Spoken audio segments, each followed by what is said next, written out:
La iglesia tiene que cambiar sus conceptos. La iglesia se volvió muy emocional. Quiere tener muchas experiencias almáticas y emocionales.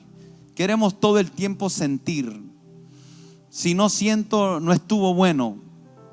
Quiero sentir. Y eso me hace sensorial. Pero la iglesia debe ser una iglesia que tiene hambre y sed del conocimiento de Dios. Por eso es que la Biblia dice: mi pueblo perece. Hay cosas que le ocurren a usted y a mí por pura ignorancia, por puro desconocimiento. Matrimonios que se divorcian por ignorancia. Negocios que se pierden, quiebran por ignorancia. Hijos que se desvían porque los padres no tuvieron el conocimiento necesario para instruirlos. Iglesias que se dividen, que no terminan de desarrollarse, que siguen siendo bebés espirituales, que de cualquier cosa se vuelve una tempestad porque les falta conocimiento. El conocimiento es importante y me estoy refiriendo al conocimiento de Dios. Si hay algo que la iglesia necesita, es decir, yo quiero conocer a Dios, quiero conocerlo en la intimidad, en el secreto, en oración, pero quiero conocer lo que Él piensa, cómo Él piensa, de cada detalle. Quiero conocerlo a Él, porque el desconocimiento me lleva a perecer. Mi ignorancia me lleva a perecer. Y muchas cosas estamos pereciendo porque no hemos entendido que estamos para aprender, para ser enseñado. Que yo como pastor tengo una responsabilidad. Como decían los apóstoles en el libro de los Hechos, no es justo que estemos sirviendo la mesa. Necesitamos dedicarnos a la palabra y la oración. Porque ellos lo que estaban diciendo es: si yo me dedico a la palabra y yo me dedico a la oración, voy a tener las herramientas necesarias para poder ministrar a la iglesia, ministrar a mi congregación, darle el conocimiento de la palabra que requieren para enfrentar no solamente la vida, sino cumplir los propósitos de Dios. Los discípulos estaban diciendo eso, los apóstoles estaban diciendo eso. Mi responsabilidad número uno, decían, es la palabra. Porque es a través de la palabra que traemos luz, es a través de la palabra que traemos conocimiento. La capacitación a los santos es con la palabra. Por eso es que dice: para que ya no sean niños fluctuantes, llevados por doquier, por todo viento de doctrina. En otras palabras, lo que está diciendo es: los niños son los que no han sido enseñados en la palabra. Los niños son los que no tienen la doctrina y el fundamento correcto de la palabra. Porque cuando no tienen el fundamento correcto de la palabra, entonces viene cualquiera y les recita 2 versículos, y con esos 2 versículos les levanta una doctrina que, como no había un fundamento sólido, entonces los lleva a dudar de aquello que estaban creyendo. En ese contexto es que los 5 ministerios son vitales para la iglesia.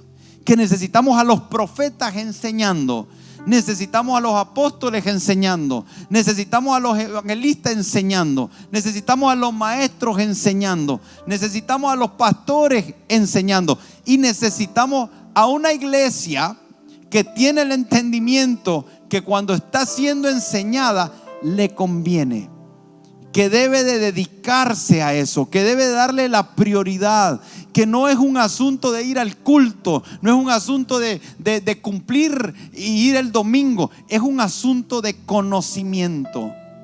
El diablo engañó a Adán y engañó a Eva cuando tergiversó la palabra de Dios. Llevó cautivo al hombre, y hasta hoy lidiamos con muchas cosas porque el diablo nos llevó cautivo con un pensamiento. Él vino con un pensamiento, y con un pensamiento fue suficiente para sujetar a la humanidad a su voluntad. Y lo sigue siendo, y lo sigue haciendo hoy. Sigue habiendo una guerra de pensamientos, y el Señor dice: ustedes tienen que tener la mente de Cristo. Y desarrollamos la mente de Cristo también alimentándonos de la palabra de Dios. Entonces nos habla de un antidiseño. El antidiseño es hombres que usan estratagemas y las artimañas del error para agarrar a aquellos que son niños espirituales por causa de que no tienen profundidad en las escrituras y llevarlos por el viento para un lado y para otro. Y aquí es donde en el verso 15 dice, sino que, ahora dice, ¿cómo debe de ser? ¿Y cuál debería de ser la forma en que estos 5 ministerios hacen las cosas? Entonces, el verso 14 es el no ser, pero que el diablo quiere meterlo a la iglesia. Y que tristemente es la realidad de muchos lugares. Pero en el verso 14, verso 15 nos dice el cómo debe de ser. Y dice, si no, o sea, no como lo hace en el verso 14, sino que siguiendo la verdad en amor, crezcamos en todo en aquel que es la cabeza, siguiendo la verdad en amor. Y ese es el primer punto que quisiéramos mencionar en este momento, siguiendo la verdad en amor. Porque, ¿qué es la verdad? Estaba leyendo antes de que comenzáramos el servicio del relativismo. El relativismo es que cada quien, dependiendo de dónde vea las cosas, tiene su propia verdad. En otras palabras, tu experiencia genera una verdad. Y esa es una de las cosas que tenemos que tener cuidado cuando predicamos. No predicamos de mis experiencias, predicamos de la palabra de Dios. Es la palabra de Dios. No es que yo con Dios, no. Si lo que tú estás diciendo no es escrituralmente respaldado, no te voy a decir que no sea una experiencia bonita, pero no le enseñes como una doctrina. No le digas a la gente que una experiencia tuya les tiene que pasar a ellos. Dios está comprometido con su palabra. Entonces, una verdad relativa. O sea, yo puedo predicar y no necesariamente estar predicando la verdad. Estoy predicando una experiencia que me llevó a mí a la conclusión de que es la verdad, pero que no necesariamente es la verdad. Entonces, ¿por qué? ¿Cómo definimos qué es la verdad? Entonces, esa palabra verdad es muy amplia la definición, porque significa decir la verdad, o sea, hablar la verdad, enseñar la verdad, profesar la verdad. Entonces nos está diciendo, hablas, enseñas y vives la verdad. Entonces, cuando está diciendo aquí, sino que siguiendo la verdad, lo que está diciendo es una verdad completa. No es una verdad que dices, no es una verdad que enseñas, sino es una verdad que hablas, enseñas y vives. Entonces, en el contexto, ser verdadero o íntegro está íntimamente relacionado con el hablar, el actuar y la rectitud con la que nos desempeñamos ante los demás. Entonces nos está diciendo, siguiendo la verdad. Y esta era una de las preguntas que nos hacíamos mientras estudiábamos. ¿De quién está hablando Pablo? ¿De los 5 ministerios que enseñan la verdad, o de aquellos que están escuchando lo que ellos están enseñando y que la sigan?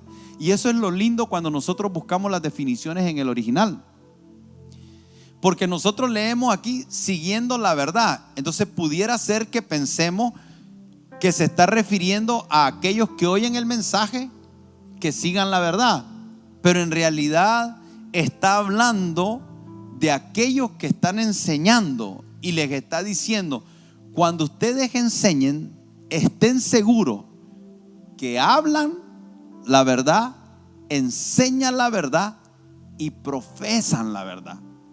Porque no es suficiente ser un maestro. Un verdadero maestro no es el que da información, es el que vive la información que da.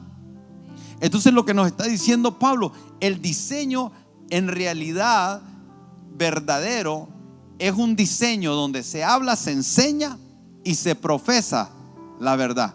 Entonces, ¿qué es la verdad? Y hay definiciones varias, pero en el griego original la verdad es autenticidad, certidumbre, pero me gusta una más, exactitud.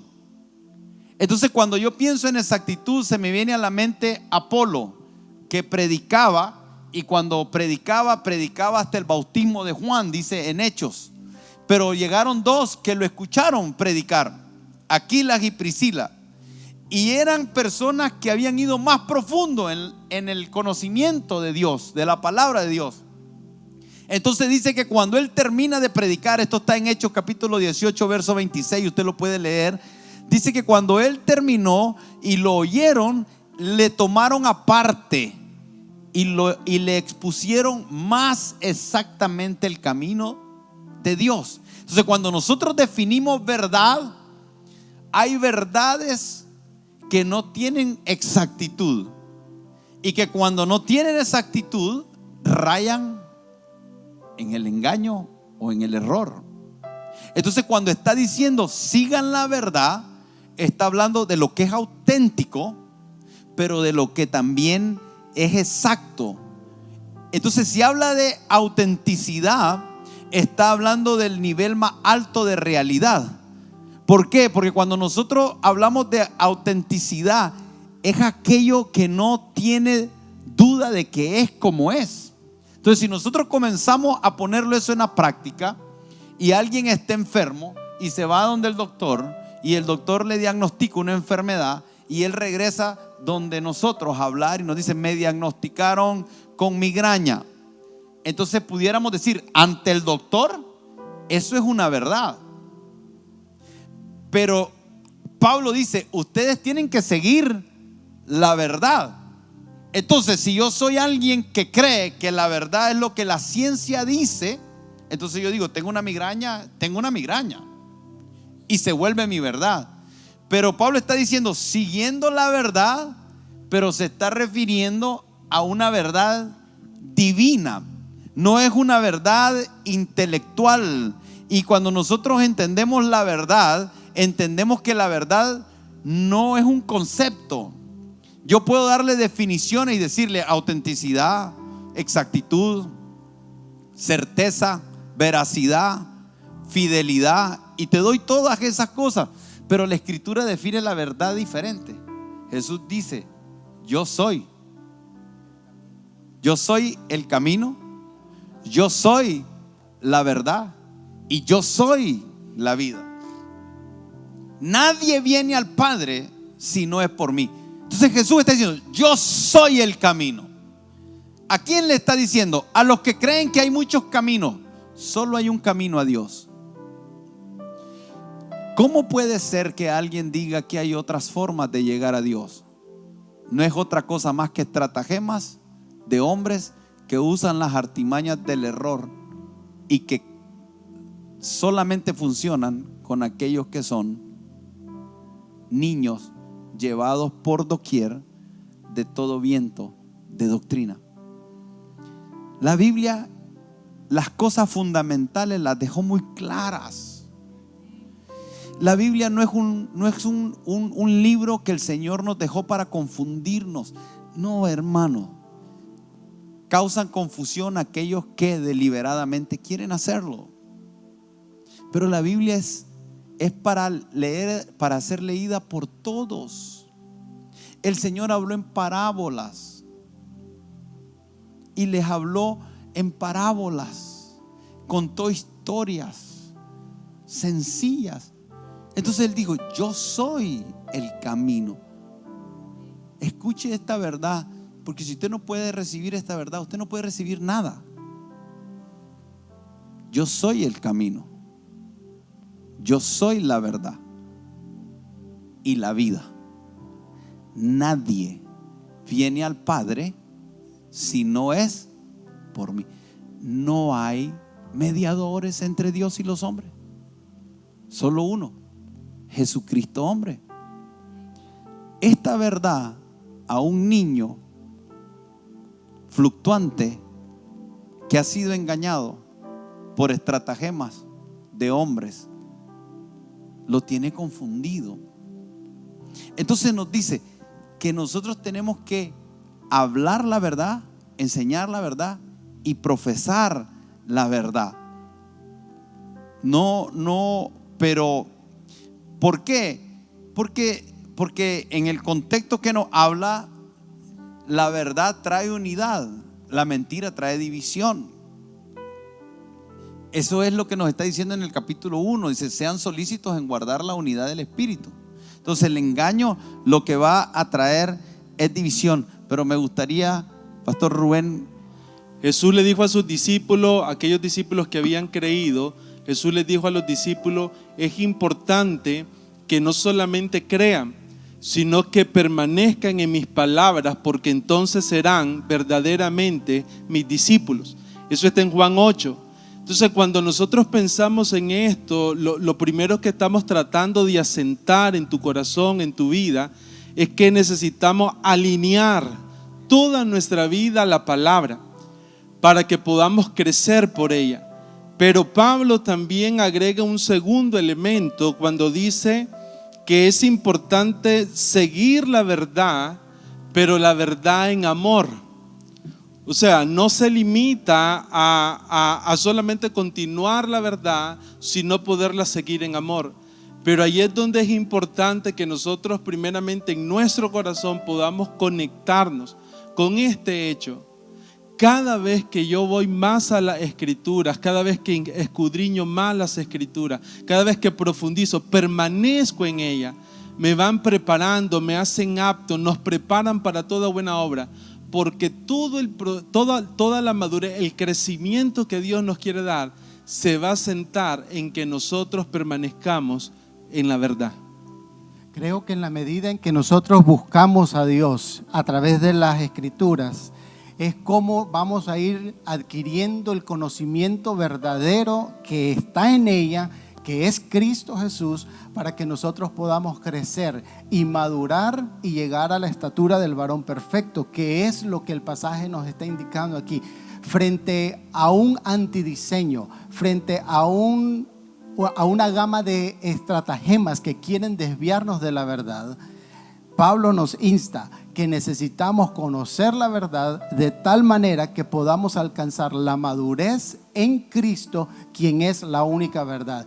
Y hoy nosotros necesitamos meternos a la palabra de Dios, estudiar la palabra de Dios de tal manera que cuando vengan esas artimañas, esas astucias, esos hombres con engaños astutos, podamos tener el conocimiento fundamental que nos ha llevado a la perfección, que nos ha llevado a la madurez, que nos ha llevado a un conocimiento pleno de quién es la verdad y de qué es la verdad, para que nosotros podamos resistir en esos momentos de dificultad. Y la palabra de Dios en esto lo es todo, porque si nosotros estamos supuestos a enseñar, los ministerios están supuestos a enseñar a la iglesia, lo que van a enseñar es la palabra de Dios. Por eso en 2 de Timoteo 3:16 dice: toda escritura, la escritura es inspirada por Dios, es útil para enseñar, es útil para redarguir, es útil para corregir y para instruir en justicia. Los ministerios están supuestos a manejar, conocer y en la definición que estábamos dando, vivir la verdad, porque es lo que están supuestos a impartir a la iglesia, a impartir a los santos para la obra del ministerio. No hay crecimiento fuera de la verdad que está en la palabra de Dios. Y la palabra que hoy usted y yo tenemos, ese compendio de libros que Dios tomó mucho tiempo en reunirlos para que llegase hasta nuestras manos, es la palabra profética más segura. No hay cómo desviarnos. Muchas veces nos podemos desviar en las interpretaciones, quizás, pero es ahí donde ministerios maduros con personas que han escudriñado la palabra, que han leído la palabra y que se dejan guiar por el Espíritu Santo, son los que están supuestos a ayudarnos para crecer en el entendimiento de esa palabra y que la podamos aplicar en nuestra vida. Y la forma que Pablo insiste en que se reciba la enseñanza a los efesios es que lo hagamos de manera espiritual.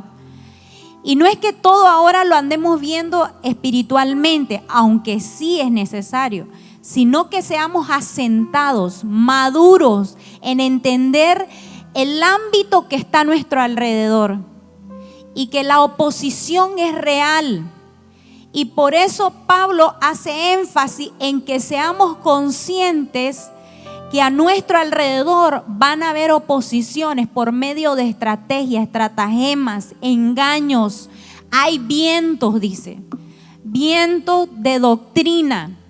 ¿Y qué es un viento? Un viento puede ser algo que viene muy fuertemente sobre nuestra vida. Es un soplo que viene y puede, imagínese usted, un viento agarrar nuestro cuerpo y puede ser tan violento que puede ocasionar físicamente un mareo y un desequilibrio. Entonces, cuando Pablo está diciendo seamos conscientes de lo que espiritualmente acontece, entonces está diciendo que para alcanzar eso nos demos cuenta que hay dos cosas que suceden. Los que se presentan como niños fluctuantes, que estos ámbitos son arrolladores para estos niños, porque usted si se imagina un niño, esta palabra de niño hace referencia a un bebé, hace referencia a alguien que aún no sabe hablar. Entonces imagínese usted un bebé. Cuando uno tiene un bebé no sabe hablar, entonces ese bebé tiene que ser enseñado. Y el que tiene la responsabilidad sobre ese bebé, si verdaderamente ama a su hijo, tiene que ser responsable de enseñar de manera correcta. Porque imagínense ustedes cuántos de nosotros vemos a un bebecito y comenzamos a hablarle no bien las palabras correctas, las decimos mal y entonces estamos enseñando mal. Tenemos que ser responsables, dice Pablo, de enseñar correctamente la verdad en amor. Entonces, la única forma que nosotros identifiquemos los engaños, las mentiras, los estratagemas, es que conozcamos la verdad. Y la verdad es Cristo. Y a través de Cristo y en Cristo es que nosotros vamos a ser formados. Y al ser formados en Cristo, nosotros conocemos la verdad. La verdad en amor. Porque de eso depende todo. De eso depende el desarrollo, el equipamiento, la madurez de cada individuo. Cuánta verdad se le diga a usted va a definir cuán lejos puede llegar o cuán limitado puede estar. Entre más verdad, más luz. Entre más luz, más revelación. Entre más revelación, más poder, más autoridad. Entonces se requiere y lo pone, muchos lo pasan desapercibido. Y mientras preparábamos, yo les decía, hey, tengamos cuidado de no pasar desapercibido esto que nos está enseñando aquí, porque todo se construye por la verdad que se enseña correctamente. Entonces cuando Pablo dice seguir la verdad en amor, le está dando a la verdad una relevancia muy grande, pero está diciendo por otro lado, la verdad tiene que tener un ingrediente para que llegue de forma efectiva, y es el amor. Y hablábamos de eso el domingo, porque ¿qué es amor? El amor que nos dice ahí es el amor ágape, el amor sacrificado. Es el amor que nos habla 1 Corintios capítulo 13. Todo lo da, todo lo espera, todo lo sufre, todo lo cree. El amor no es jactancioso, el amor no es egoísta, no espera nada a cambio. O sea, está hablando de un amor que da. Entonces piense en un momento los conceptos equivocados que nosotros tenemos. A veces no decimos la verdad por temor a herir las personas. Y quiero confesarle que esto es algo con lo que yo he luchado mucho. He luchado mucho porque yo siempre le digo a las personas, si me preguntas, te voy a decir. Y me he metido en muchos problemas con mucha gente. Y yo no, la cámara no puede poner la cara de cerca de los que están aquí en el púlpito conmigo, pero si ustedes pusieran la cara de ellos de cerca, no sé si la van a poder ver, pero están en carcajada.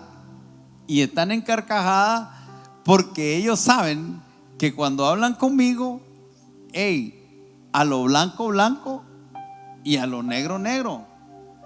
Y es más, si venía a hablar conmigo y me hace una pregunta, sabes que te voy a responder. Pero si venía a hablar conmigo y verdaderamente no querés hablar conmigo, yo voy a hacer que hables conmigo, porque te voy a decir la verdad.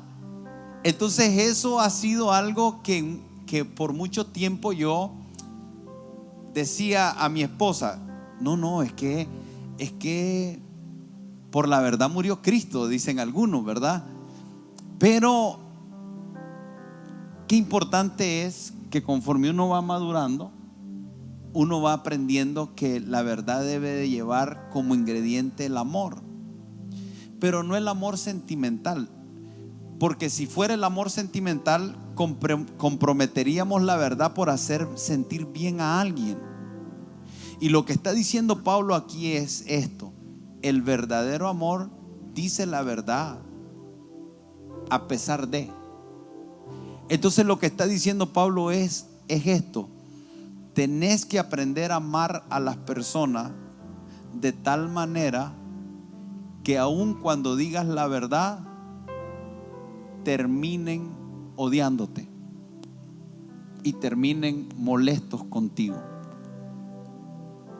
Pero también está diciendo que parte de ese ingrediente del amor es sazonarlo con las palabras correctas. Y yo confieso que es algo que yo he tenido que desarrollar, que estoy desarrollando, para ponerle las palabras correctas, para poder ser más efectivo, que eso lleve el ingrediente romántico también. ¿Por qué no? Si el amor es sacrificado. No es solamente decir la verdad y te dije la verdad y yo cumplí con el Señor y ahí ve vos qué haces con la verdad. No, hoy entendemos que hay que decir la verdad y hay que hacerlo de tal manera que no sirvamos de tropiezo a los que nos están oyendo, lo cual como iglesia lo hemos hecho muchas veces, que predicando la verdad de Cristo hemos ofendido, que predicando la verdad de Cristo hemos hecho pensar a la gente que Dios es algo que no es, porque nosotros somos algo que no hemos resuelto. Y como no lo hemos resuelto, cuando predicamos la verdad de Cristo por las cosas que no hemos resuelto, la gente lo interpreta desde las cosas que nosotros no hemos resuelto. Y entonces miramos a una iglesia que está siendo cuestionada, la iglesia, por lo que hace, pero que en realidad están cuestionando a Dios porque no están viendo el amor manifestado. Entonces Pablo está diciendo, ustedes tienen que amar a la gente. Y yo te digo algo, tienes que amar a tus hijos para decirles la verdad del evangelio. Tienes que amar, si eres pastor, a tus miembros, para sentarte y verlo a los ojos y tener que decirle cosas que tal vez pudieran hacer que nunca más vuelvan a venir a la iglesia, pero que tú no puedes pensar. Eso no es amor. No es amor querer retener a alguien sabiendo que a la vuelta de la esquina se va a estrellar, su matrimonio va a fracasar, sus negocios van a quebrar, que a la vuelta de la esquina él va a fracasar en lo que hace, pero que a ti no te importe, y que te importe más que permanezca en la iglesia en el error. Y que eso no es otra cosa más que egoísmo.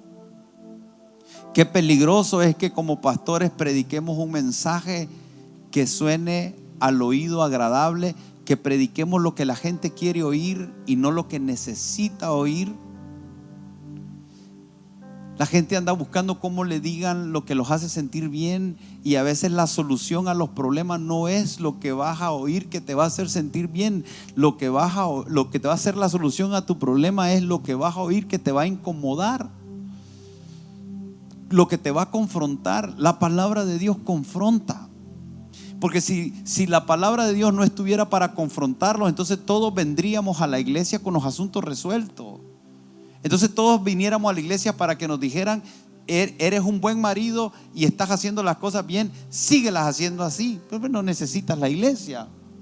Eres un buen hijo, sigue haciendo las cosas así. Eres un buen empresario, eres bueno, tú eres maravilloso, tú eres talentoso, tú todo lo puedes.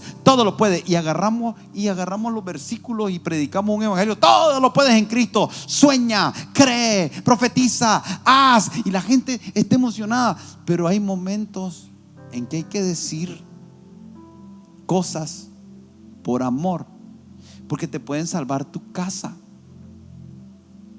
¿Cuántas veces yo no me he metido en problemas con matrimonios que les digo: hey, tienen que cambiar esto, si no van a divorciarse?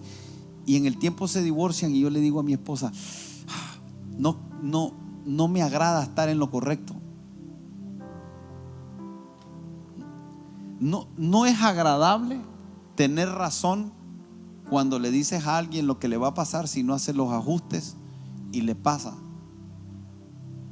No es agradable. Y en realidad de eso se trata la iglesia. La iglesia se trata de que te demos lo que requieres, las verdades en amor, para que tu matrimonio sea sólido. ¿Sabe qué va a implicar eso? Que tú como marido tengas que cambiar muchas cosas, y que en algún momento una prédica de la verdad te confrontará y te dirá: tú eres una persona muy odiosa. De repente algunas esposas se van a sentir mal cuando en algún momento se diga algo que confronte la rebeldía del corazón, la religiosidad, la hipocresía, en amor, porque dice que el que señala a un pecador el error lo puede llevar a que se aparte de sus malos caminos. ¿Cómo puede alguien saber que alguien se va a estrellar y para estar políticamente correcto no decir nada? La iglesia ha cometido dos errores.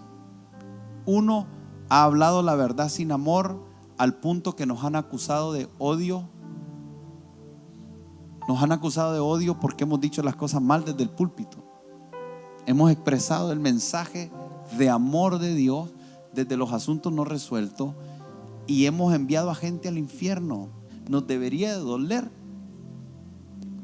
porque ese es el amor de Dios. Dice: de tal manera amó Dios al mundo que dio a su Hijo unigénito, para que todo aquel que en él cree no se pierda, mas tenga vida eterna. El Señor dio a su Hijo por aquel que está allá haciendo lo malo, y Él quiere que se arrepienta. Y por eso es que es tan importante la verdad del evangelio, porque la verdad nos hará. Hay mucha obra del diablo en la iglesia porque todavía nosotros no conocemos la verdad. Entonces dice: sino que siguiendo la verdad en amor, crezcamos en, escuche esto, crezcamos en, ¿qué es todo? Me van a decir ustedes: todo. ¿Pero qué incluye todo? Todo. Pero ¿sabe qué? A veces cuando nosotros dejamos las cosas así, como que no nos queda nada, porque crezcamos en todo. O sea, el deseo del Señor es que tú crezcas como padre, como hijo, como esposo, que tú crezcas aquí arriba, que tú seas alguien que tiene conocimiento. Así que tenemos que crecer en nuestro intelecto, en información. Tenemos que ser de aquellos que están con hambre de conocer ¿qué cosa? La verdad, de crecer intelectualmente en la verdad. En todo dice que crezcamos en las emociones, en el dominio propio, en el que sepamos gobernar nuestras emociones, que ya no seamos niños que me enojé y renuncio al trabajo. Hay gente que en una mala crianza, en un arrebato, renuncian al trabajo y después están: ay, ¿para qué renuncié si ahora no tengo trabajo? Y se vuelan 3 años sin trabajo por un arrebato que no pudieron controlar sus emociones. Entonces dice el Señor: crezcan en todo, crezcan en la sanidad de las emociones, en el dominio propio, crezcan en aprender a ser prudentes, sabios, crezcan aquí, crezcan en el conocimiento de su cuerpo, conozca su cuerpo, sepa lo que es bueno, sepa lo que es malo y escoja lo bueno, aprenda a cuidar el templo del Espíritu Santo, crezca en todo, en el conocimiento de mi cuerpo, que crezca en las relaciones. Ok, soy malo en las relaciones, yo no sé, me meto mucho en problemas, hay mucho conflicto, tengo que crecer en esto para poder tener mejores relaciones, voy a crecer en esto, en la verdad, crezco en las relaciones. Yo como pastor crezco en el conocimiento de la palabra de Dios, tengo que mejorar mi predicación, tengo que mejorar el liderazgo, cómo trato a la gente, tengo que crecer en todo, tengo que crecer con mi esposa, tengo que crecer con mis hijas, tengo que crecer. La actitud de un creyente debe de ser: ¿cómo crezco un poco más hoy canto? ¿Cómo canto mejor? Toco el piano, ¿cómo lo toco mejor? Escucho a Dios, ¿cómo lo oigo mejor? Tengo el don de sanidad, ¿cómo fluyo con mayor nivel de autoridad? Crezco.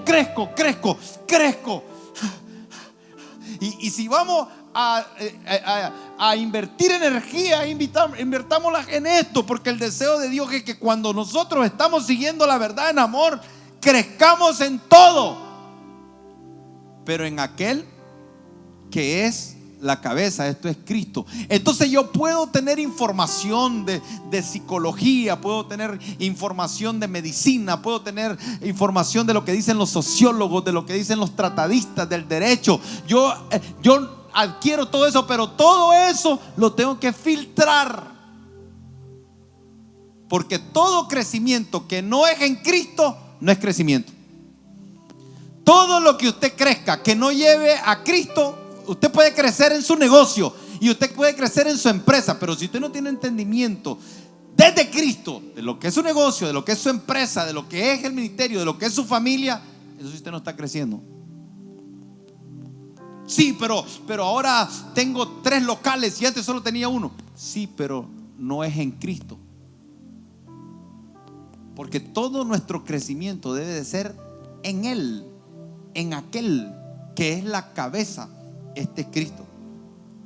Y termina diciendo: de quien todo el cuerpo bien concertado y unido entre sí por todas las coyunturas que se ayudan mutuamente según la actividad propia de cada miembro, recibe su crecimiento para ir edificándose en amor. Concluyo con esto: cuando el diseño de Dios se establece, 3 cosas pasan. Lo primero que pasa es, dice, el cuerpo está bien concertado y unido entre sí. Toda división, todo conflicto entre la iglesia y entre el cuerpo de Cristo no es otra cosa más que el producto de la falta de madurez por la ausencia de la enseñanza de la verdad en amor, o porque aún enseñándote la verdad en amor, tú decidas rechazarlo. Pero cuando el diseño de Dios se establece, dice: todo el cuerpo bien concertado está unido entre sí. Número 2, dice: se ayudan mutuamente. Y número 3, dice: cada miembro sabe su actividad propia. Mire estas 3 cosas. Todo está concertado y unido. O sea, está como bien calibrado. Todo camina de una forma fluida porque hay unidad. La madurez trae unidad. El que sigamos la verdad en amor trae unidad. Número 2, dice: hay ayuda mutua. Aquel que ha alcanzado la madurez no solo está unido, sino entiende que debemos de ayudarnos los unos a los otros, que no dejamos a nadie atrás. Hay un dicho muy triste para la iglesia, dice: la iglesia es el único ejército que cuando un soldado cae, lo deja tirado. Todos los ejércitos, usted lo ve en las películas, se echan a tuto al soldado que estaba herido y lo llevan. Es algo heroico, es algo premiado. La iglesia tiene que aprender ayuda mutua, no solo cuando alguien cae, sino para que alguien desarrolle. Y para que alguien desarrolle, tienes que tener la verdad metida para que no estés compitiendo, para que no estés tratando de serrucharle el piso a otro, para alegrarte de las victorias de otros, para los éxitos de otros. Eso es ayuda mutua. Y tercero, dice, cada uno sabe su propia actividad. En otras palabras, hemos desarrollado una identidad, una claridad de cuáles son mis dones, cuáles son mis talentos, cuál es mi posición en el cuerpo, de tal forma que me dedico a lo que el Señor me asignó.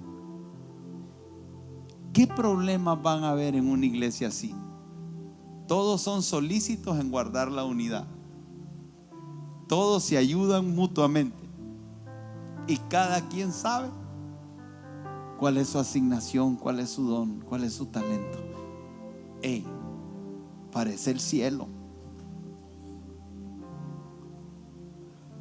Dios no improvisa, Dios tiene diseños. Su palabra no salió al azar. El Espíritu Santo a esos hombres los inspiró y escribieron con tanta profundidad que cuando yo leo las escrituras y comienzo a ver esto así, me entra una cosa, es como esa sensación de Padre, si todo está tan claro, los diseños están, el problema somos nosotros, que no hemos entendido y no nos hemos dedicado a seguir la verdad, a predicar la verdad, a enseñar la verdad, a profesar la verdad, a vivir la verdad. Todos necesitamos crecer. Yo necesito crecer. El día que a mí se me olvide que yo necesito crecer, me estanqué. El día que yo dejo de aprender, me estanqué. Y todo lo que se estanca huele mal. Y eso es soberbia, creer que ya lo sabemos todo. ¿Y de dónde es la fuente? La fuente es la palabra del Señor.